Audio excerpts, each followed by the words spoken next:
এটা দেখো এখানে বলছে রিত উঠবে যাবে বাবু বলছে আমি তো যেতে দিবই না না আমি যেতে দিবই না না আমি যেতে দিব না যেতে দিবই না আমি না রিত দেখো যাবে বলছে একদম যাবে না ওখানটায় আমার একটু ইচ্ছে নেই যে ওখানটায় যাই বন্ধ হয়ে গেছে ঠিক হয়েছে বন্ধ হয়ে গয়া বন্ধ হয়ে গয়া খুব মানে ভালো লাগলো যেটা বন্ধ হয়ে গেছে তো দেখে নাও আমরা ঘুরতে এসেছি দেখে না ফটোশুট করছে দেখো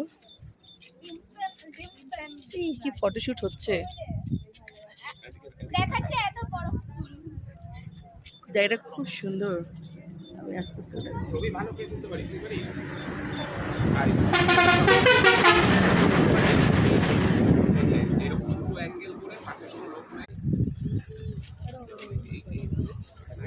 ভালো হয়েছে আমি এনেছি খালি এই যে এখানে এই যে জায়গা